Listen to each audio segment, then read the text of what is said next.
사람들은 누구나 살아오면서 자신에게 특별한 장소, 특별한 기억을 가지고 살아갑니다. 저에게 있어서 제 인생의 가장 특별한 장소 중에 한 곳은 바로 산호세입니다. 왜냐하면 이 산호세는 저의 인생에 처음 담임 목회를 했던 곳이기 때문입니다. 제가 이곳으로 담임 목회를 오기 전에 저는 부목사로서 꽤나 사랑을 받으면서 사역을 했습니다. 또 하나님께서도 저의 사역에 가시적인 열매를 많이 거두도록 은혜를 주셨습니다.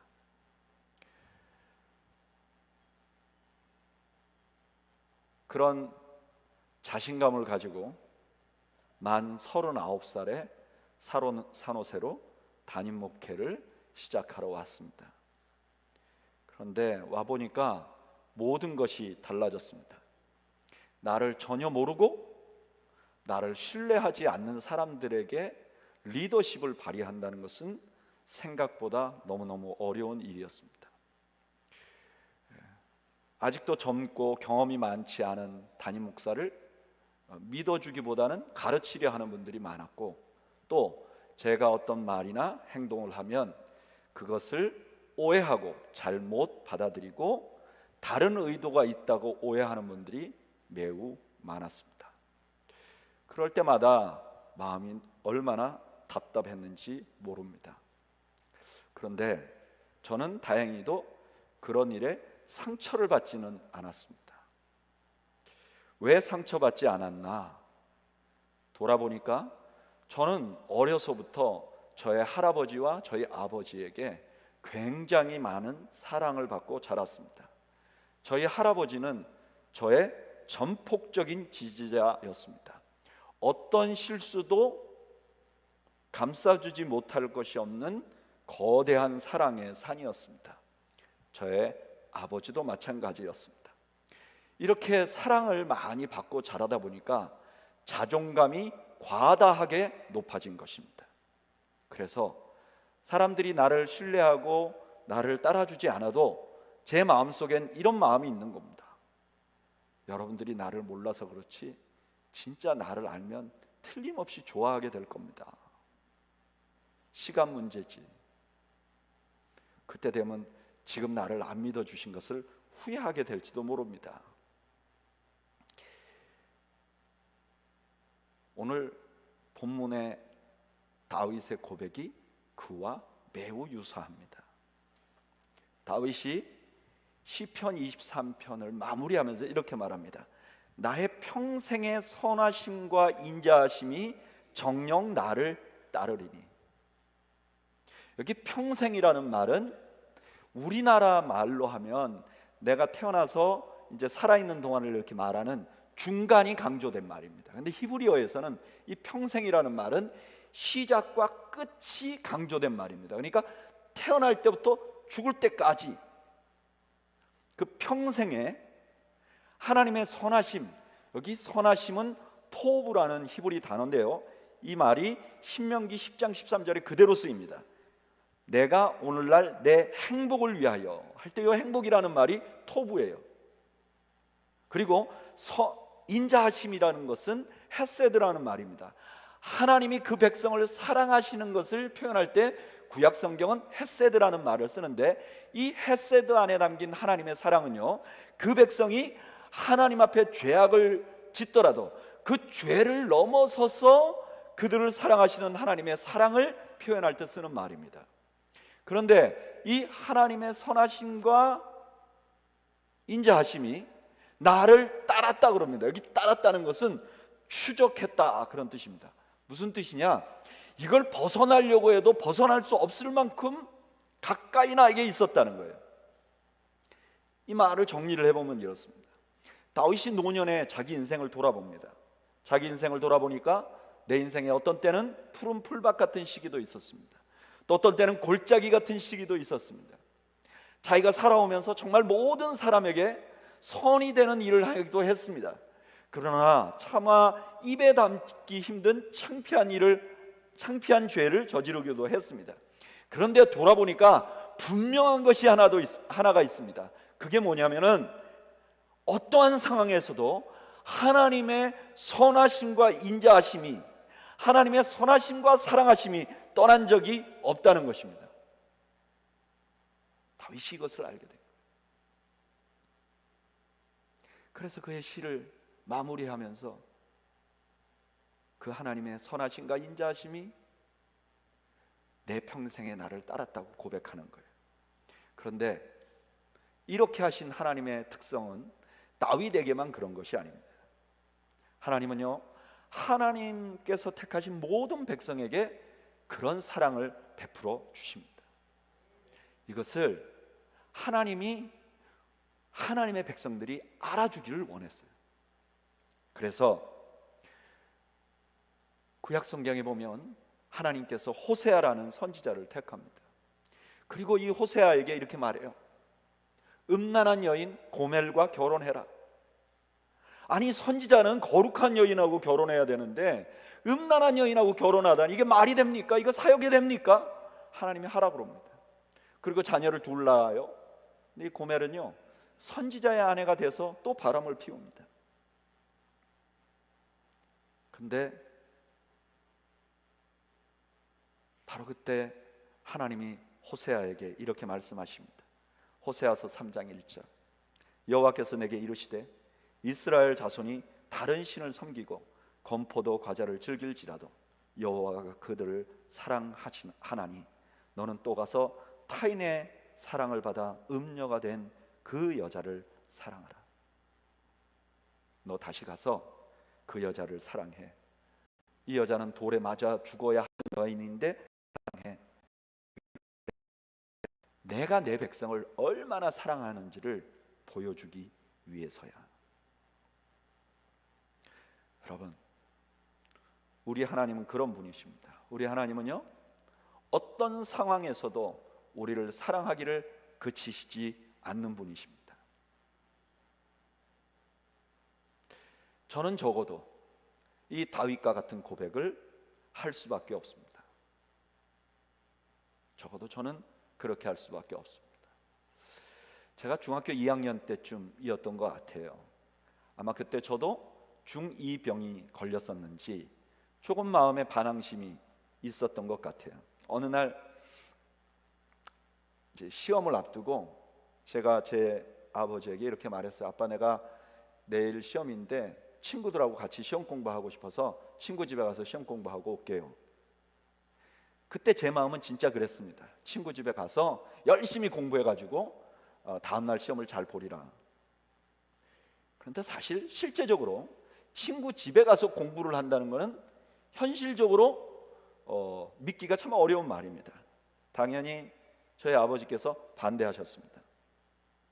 제 아버지는 사랑이 많으신 분이었지만 엄격하신 분이었어요. 안 된다 그러면 안 되는 거죠. 그런데 제가 그때 중2병에 걸려서 차마 아버지에게 하지 말아야 할 말을 한 거죠.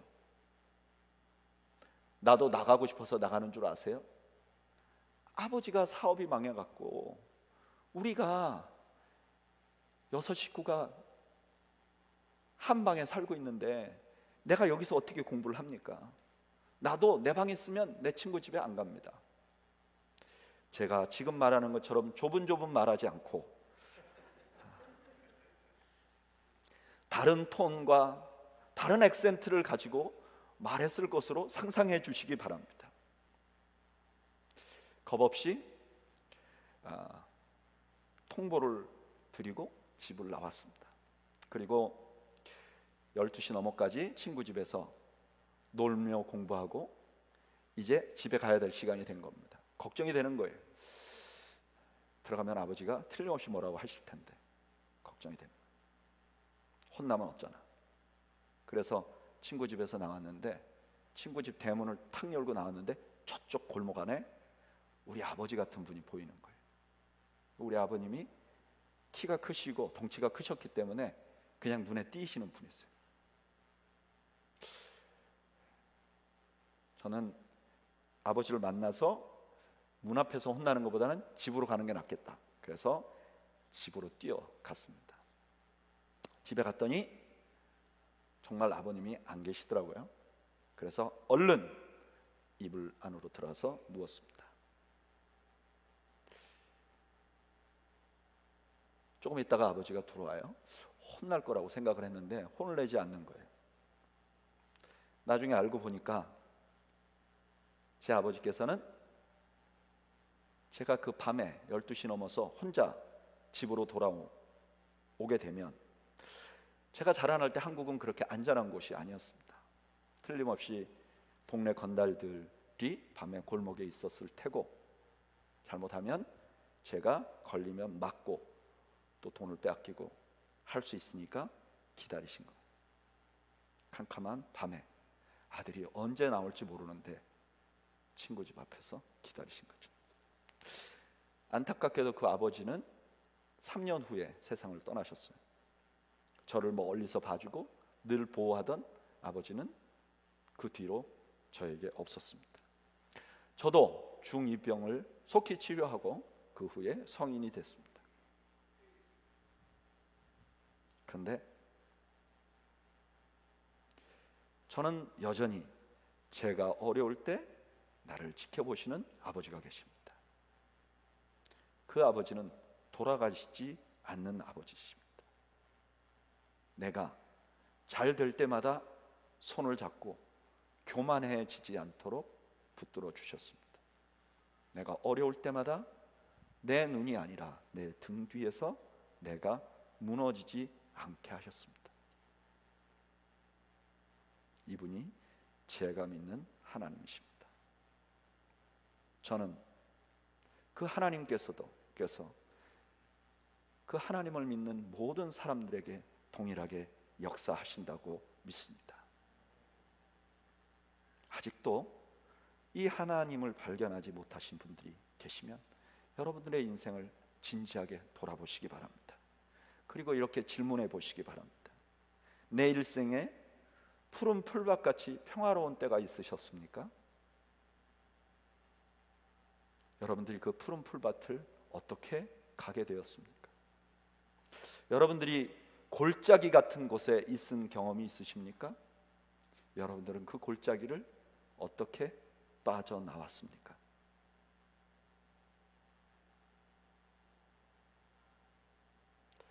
여러분, 하나님은 하나님을 믿는 모든 백성에게 그의 선하심과 인자하심으로 추격하시는 하나님이심을 믿으시기 바랍니다.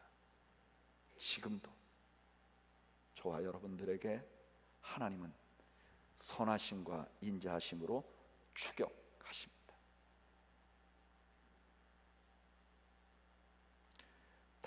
다시 다윗의 시로 돌아가서, 다윗은 하나님의 사랑과 인자하심이 내 평생 돌아보니까 계속 나를 추적하고 있었습니다 라고 고백하고 나서 이렇게 말합니다. 내가 여호와의 집에 영원히 거하리로다. 내가 여호와의 집에 영원히 거하리로다. 여기 집이라는 말은 하우스 이런 뜻이 아닙니다. 여기 집이라는 말은 궁궐을 의미하는 것입니다. 거대한 집을 의미하는 것입니다. 여기 거한다는 말은 두 가지 의미가 있습니다. 첫째는 돌아간다 이런 뜻이 있습니다. 돌아간다, 그쪽으로 돌아간다. 또 하나는 거기에 주인처럼 산다 이런 의미가 있습니다.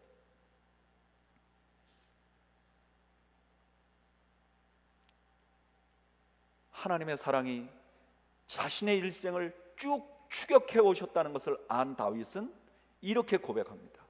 나는 장차 하나님의 성에, 하나님의 그 영원한 성에 돌아가게 될 것이고 거기서 주인처럼 살게 될 것입니다 라고 고백하는 것입니다. 이것은 이스라엘의 문화를 보면 당연한 결론이 됩니다. 이스라엘의 목자들은요, 건기가 되면 동네에 풀이 없기 때문에 양들을 몰고 산으로 올라갑니다. 산 정상과 중턱 사이에 있는 푸른 풀밭으로 양들을 몰아갑니다. 양들을 그리로 몰아가려면 골짜기도 지나야 됩니다. 그러나 목자들은 양들을 위해서 거기 올라갑니다.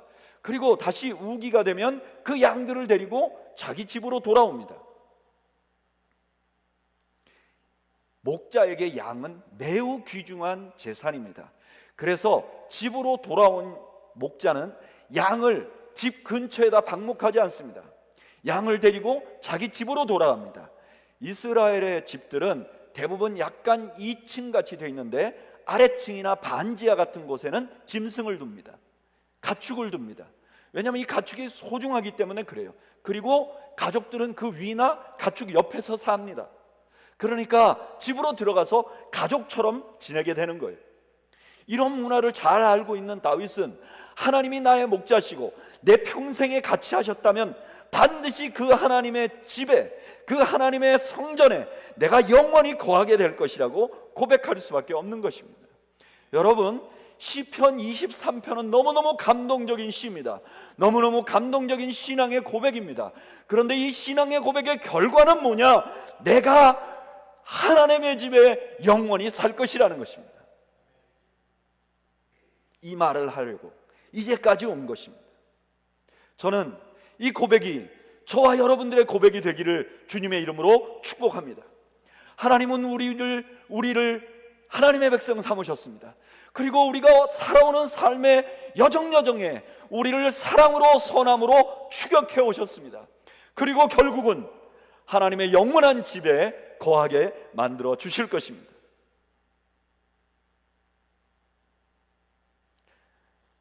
이 고백은 현대를 사는 우리들에게 두 가지 큰 두려움을 없애준다고 믿습니다.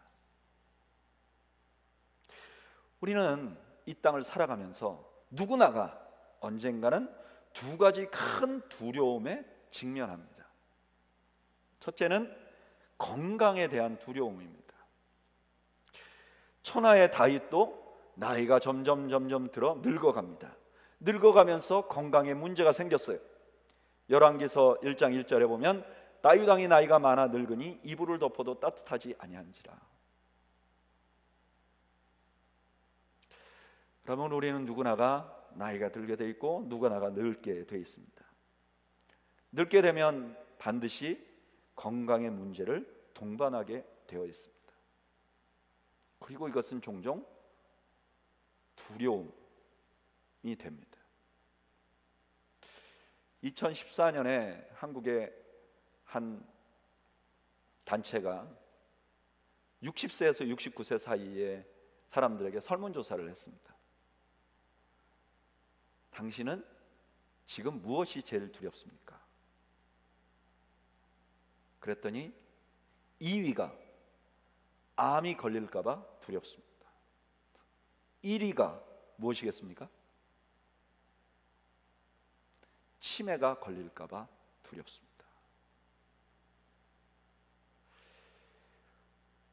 암이나 치매가 아니라도 나이가 점점 들면 우리 몸이 불편해집니다.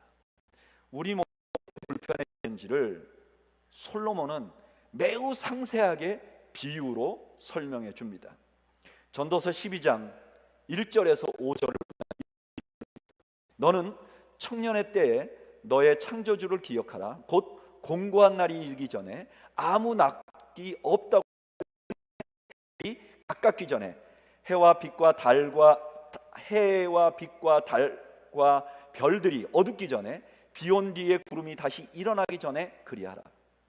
여기 해의 빛과 달의 빛이 없어지기 전에 어둡기 전에는 나이가 들면 총명이 어두워진다는 거예요. 그런 날에는 집을 지키는 자들이 떨 것이며 수족이 떨린다는 거예요. 힘이 있는 자들이 구부러질 것이며 허리가 굽힐 것이라는 거예요. 맷돌 하는 자들이 적음으로 그칠 것이며 치아가 부실해져서 이 딱딱딱딱 하는 소리가 적어질 것이라는 거예요. 창을 내다보는 자가 어두워질 것이며 시력이 어두워질 문들이 닫힐 것이며 청력이 부실해질 것이라는 거예요. 맷돌 소리가 적어질 것이며 식사를 못한다는 거예요. 새소리를 할 수 없어진다는 거예요. 음악하는 여자들이 다 쇠할 것이며 또한 그런 자들은 높은 곳을 두려워할 것이며 길에서는 놀랄 것이며 살구나무가 꽃이 필 것이며 메뚜기도 짐이 될 것이며 정욕이 그치리니 이는 사람이 자기의 영원한 집으로 돌아가고 조문객들이 그리로 왕래하게 됩니다. 여러분, 이것은 참 두려운 것입니다. 그리고 육체적으로 연약해지면요, 소망도 없어져요. 저는 목회하면서 양로원,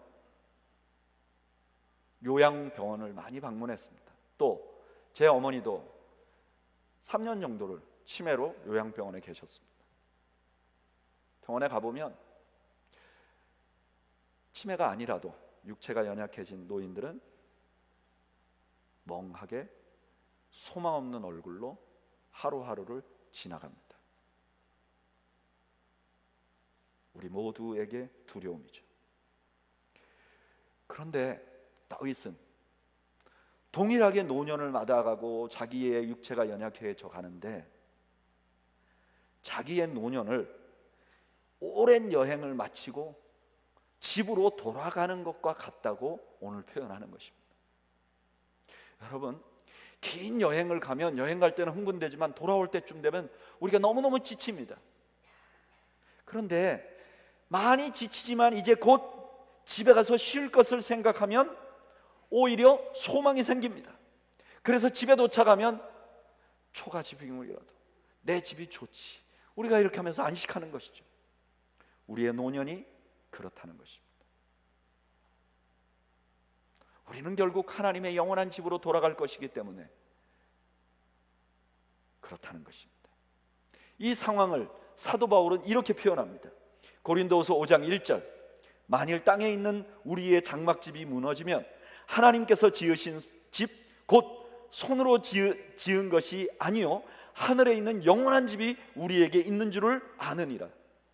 이 땅에서 이 땅의 집이 조금씩 무너지면, 다시 말하면 내 육체가 조금씩 연약해지고 조금씩 부실해지면 하늘에 나의 집이 더 든든히 세워지고 있는 것을 믿으라는 것입니다.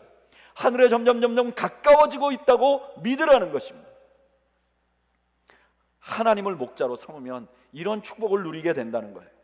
여러분, 평생 하나님을 목자 삼고 하나님과 함께 오신 분들은 노년에 육체가 연약해진 것을 두려워할 필요가 없습니다. 여러분, 지금까지 내가 살아온 것이 내 힘이 아니지 않습니까? 하나님의 인자하심이 나를 따라왔기 때문에 내가 살아왔지 않습니까? 그렇다면 앞으로도 하나님의 인자하심이 그치지 않으니까 우리는 두려워할 필요가 없는 것입니다. 제가 이 설교를 준비하면서 저도 생각을 해봤어요. 저도 사실 치매가 굉장히 두렵습니다. 저희 어머님이 치매를 지나가는 과정을 봤기 때문에 나도 저러면 어떨까 걱정을 했습니다. 그런데 이 설교를 준비하면서 알게 된 게 하나 있었습니다. 제가 가만히 생각해 보니까 제가 지금도, 또 지금 이전에 제가 훨씬 더 총명할 때도 제가 정신없이 살았습니다. 어떻게 살지 모르고 살았습니다. 이게 확실한 일인지 모르고 살았습니다. 그런데 잘 살아왔습니다. 저는 확신이 생겼어요. 내가 정신이 없어도 하나님의 사랑과 인자하심은 끝까지 나를 따를 것이다. 어차피 똑같다. 하나님은 결국 나를 영원한 집으로 데리고 갈 것이다. 내가 길을 잃어버리는 일은 없을 것이다. 또 하나 우리 인생의 큰 두려움은 죽음입니다. 누구나 다 죽음은 두려워하게 되어 있습니다.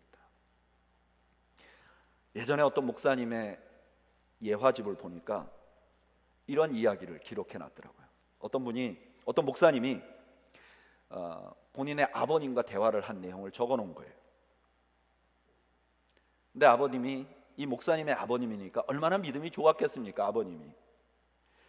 그리고 이제 점점 쇠약해져 가시는데 너무나 담담하고 담대해 보이시더랍니다.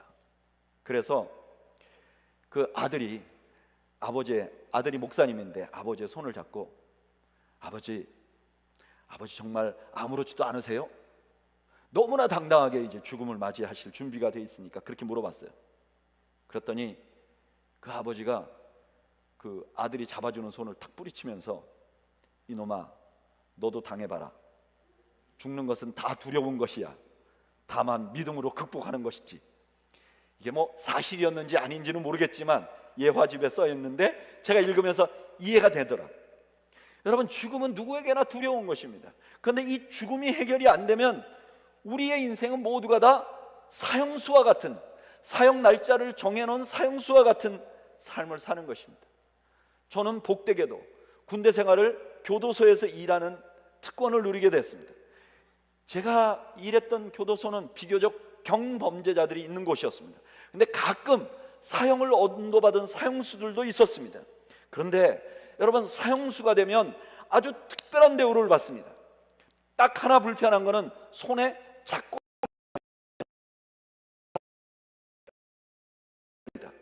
일단 방이 독방입니다.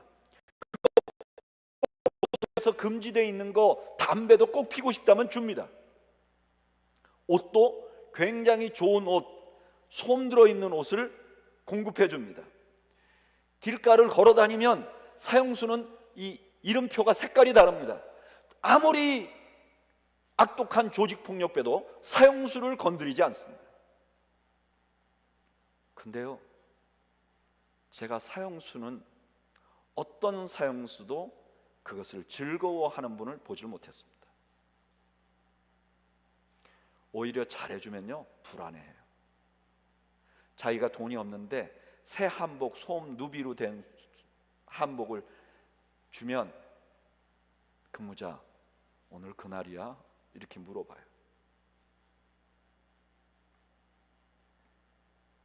마찬가지로 죽음이 해결이 안 되면 우리 인생은 모든 것이 의미가 없습니다.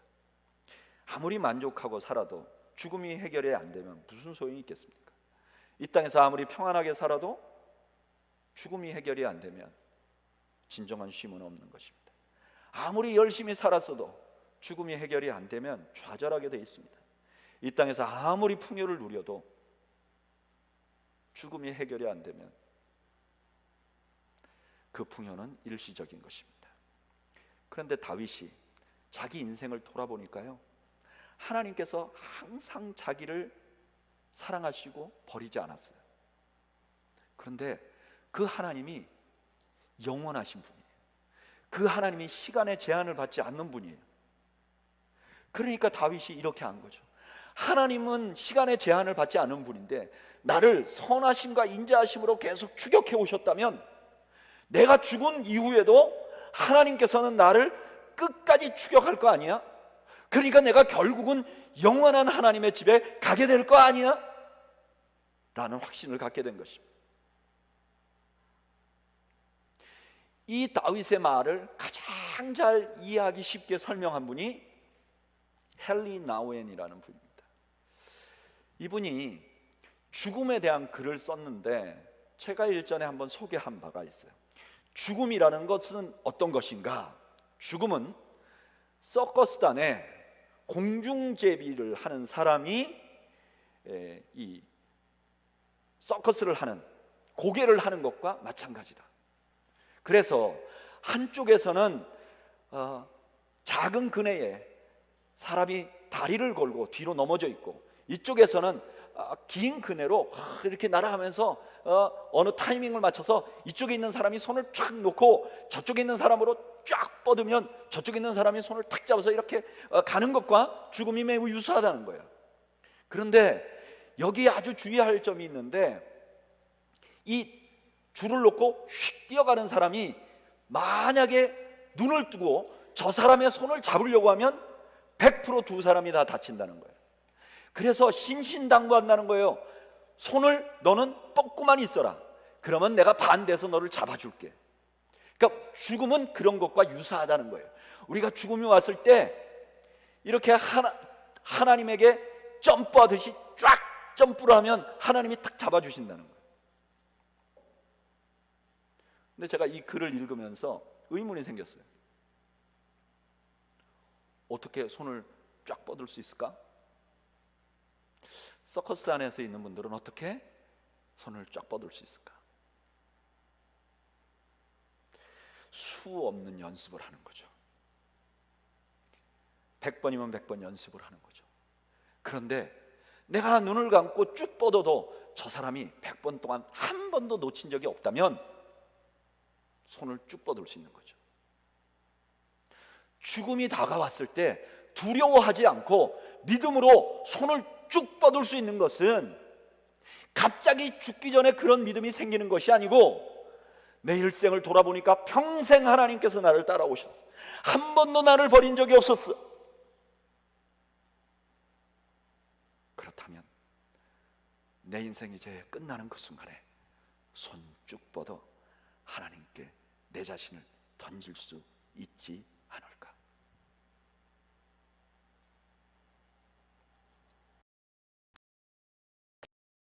이 사랑받은 경험은 죽음을 앞뒀을 때 두려워하지 않고 하나님의 품을 향하여 뛰어들 수 있도록 만들어 주신 것입니다. 저는 여러분들이 그런 믿음을 소유하시기를 주님의 이름으로 축복합니다. 언젠가 우리가 죽음을 맞게 될 것입니다. 여러분들 일생을 지켜오신 하나님께서 그 순간에도 여러분들과 함께 하십니다. 신뢰하시고 죽음을 향해서 뛰어들면 하나님께서 우리를 건져 주실 것입니다. 그런데 제가 시편 23편을 설교를 다 마무리하고 준비하면서 약간 찜찜한 게 있어요. 뭐가 있냐?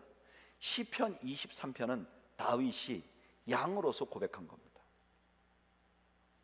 시편 23편에는 목자이신 하나님은 한마디도 안 하셨어요. 그러니까 이런 거죠. 다윗이 나는 여호와의 집에 영원히 거할 거야. 근데 하나님이 어떻게 말씀하실지를 모르는 거잖아요. 그러니까 내가 오늘 집사님 집에 갈 거예요. 근데 그 집사님이 오라는 말을 안 한 것 같은 그런 느낌이 드는 거예요. 그래서 성경을 보니까 이 다윗의 시 이후에 다윗이 이렇게 노래하던 그 목자께서 이 땅에 사람으로 오셨어요. 그리고 이렇게 말했어요. 내가 선한 목자야. 그 선한 목자라는 그분이 이렇게 말했어요. 요한복음 14장 1절에서 3절. 너희는 마음에 근심하지 말라. 하나님을 믿으니 또 나를 믿으라. 내 아버지 집에 거할 곳이 많도다. 그렇지 않으면 너희에게 일렀으리라. 내가 너희를 위하여 거처를 예비하러 가노니 가서 너희를 위하여 거처를 예비하면 내가 다시 와서 너희를 내게로 영접하여 나 있는 곳에 너희도 있게 하리라. 여기 간다는 말은 십자가와 죽으심과 승천하심 모두를 표현하는 거예요.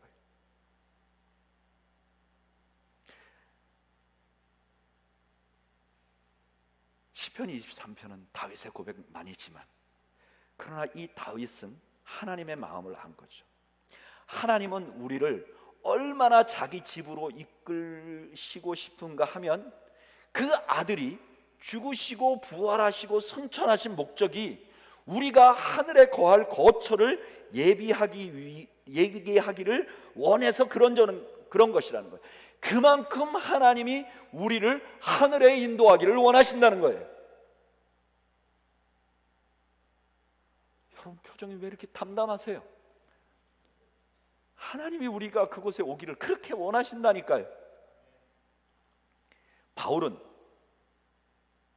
이것을, 이 예수님의 길이 또 다른 의미가 있다는 것을 이렇게 설명합니다. 에베소서 1장 20절.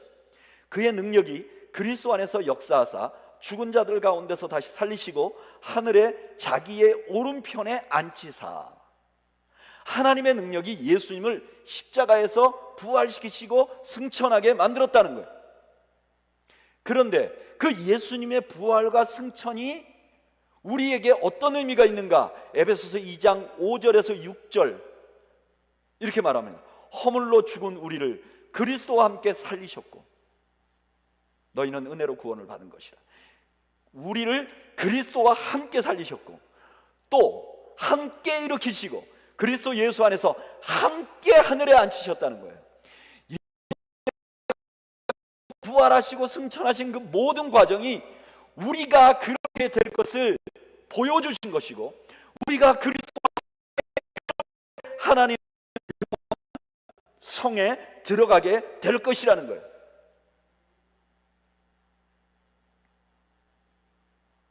우리의 목자 되신 예수님께서 다윗의 이 시에 화답하듯 이렇게 말씀하시는 거죠.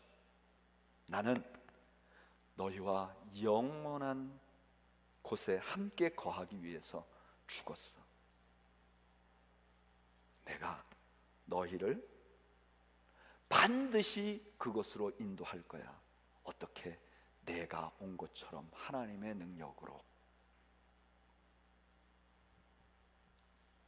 이제 우리는 확신을 가질 수 있는 것입니다. 우리의 인생을 돌아보니 우리 하나님이 우리와 늘 함께 하셨습니다. 그래서 결국은 영원한 하나님의 나라에 우리를 데리고 갈 것입니다. 뿐만 아니라 그 하나님께서 내가 너희를 영원한 하나님 나라에, 내 나라에, 내 왕국에 데리고 오기 위해서 내 아들을 이 땅에 보내고 그를 십자가에 달리고 그를 부활시켜 승천하고 보좌에 앉힌 거예요. 확신을 우리에게 주신 것입니다.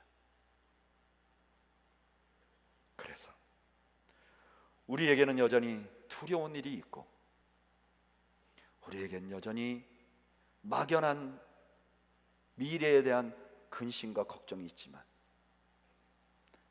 우리는 다시 일어날 수 있는 것입니다.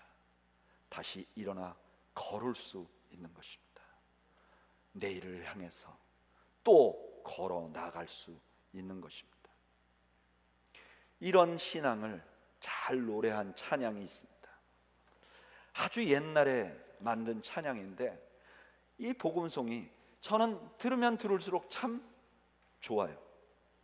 나의 등 뒤에서 나를 도우시는 주, 나의 인생 길에서 지치고 고나여 매일처럼 주저앉고 싶을 때 나를 밀어주시니, 평안히 길을 갈 때는 보이지 않아도 지치고 고나여 넘어질 때면 다가와 손 내미시네. 때때로 뒤돌아보면 여전히 계신 주, 잔잔한 미소로 바라보시며 나를 재촉하시니 내가 새 힘을 주리니 일어나 걸으라 내 너를 도우리니. 우리 찬양을 함께 하면서 하나님이 나와 함께 하심을 믿습니다. 그리고 이 후렴구는 하나님이 나에게 하시는 음성으로 들으면서 함께 찬양하겠습니다.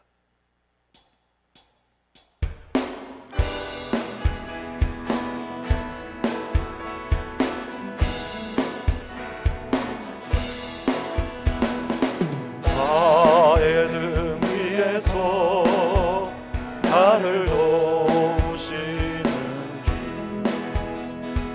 나의 인생 길에서 지치고 고나여 매일처럼 주저앉고 싶을 때 나를 밀어주시네. 일어나 걸어라 내가 새 힘을 주리니.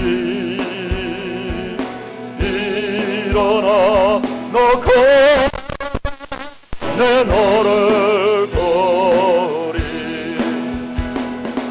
나의 등 뒤에서 나를 도우시는 주, 평안히 길을 갈 땐 보이지 않아도 지치고 고나여 넘어질 때면 다가와 손 내미시네. 일어나 걸어라 내가 새 힘을 주리니.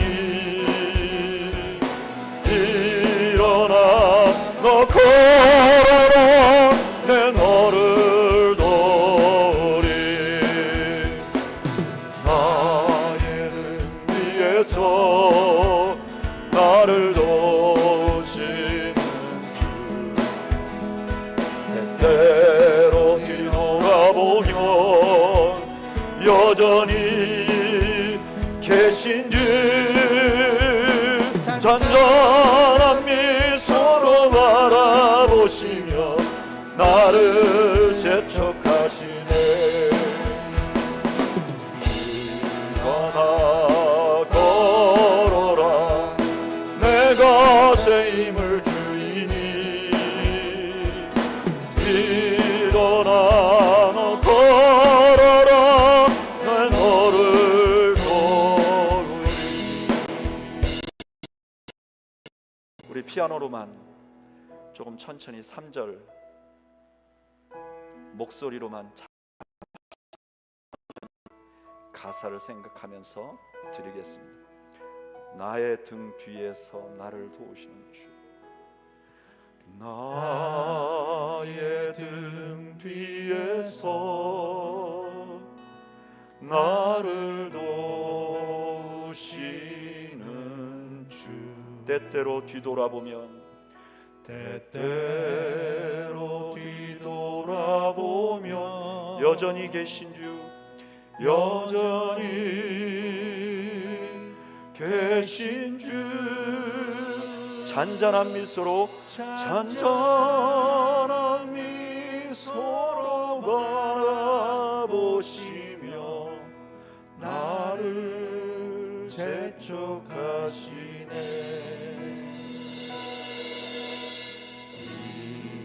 일어나 걸어라 내가 새 힘을 주리니.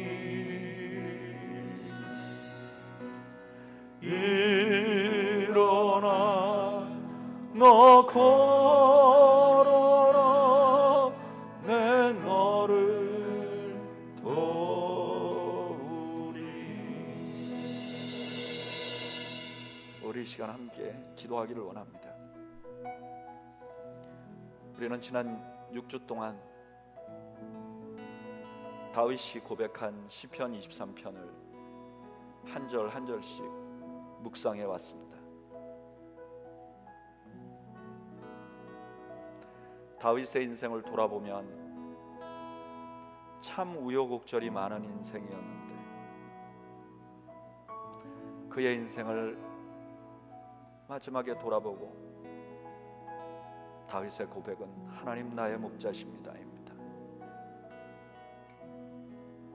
오늘 예배 나오신 여러분들 중에서 우리가 살아오는 인생,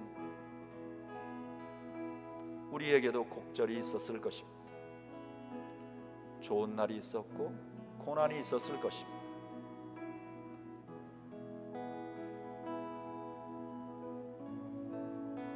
저는 여러분들이 하나님이 우리의 목자라는 다윗의 고백을 동일하게 하시기를 바랍니다. 다윗이 가르쳐서가 아니라 내가 스스로 나의 인생을 돌아보고 목자라고 고백하는 은혜가 있기를 바랍니다. 그리고 그 목자 때문에 오늘 살아갈 힘을 얻고 또 내일에 좌절하지 않으며 영원을 사모하는 삶을 살 수 있습니다. 우리에게 내 남은 인생도 목자 되신 하나님을 신뢰하고 살아가도록 나를 붙들어 달라고 우리 이 시간 잠시 기도하겠습니다. 함께 기도하겠습니다.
이제는 우리 주님 예수 그리스도의 은혜와 하나님 아버지의 크신 사랑과 성령님의 함께 하시고 목자 되시고 사랑으로 추격하시는 역사,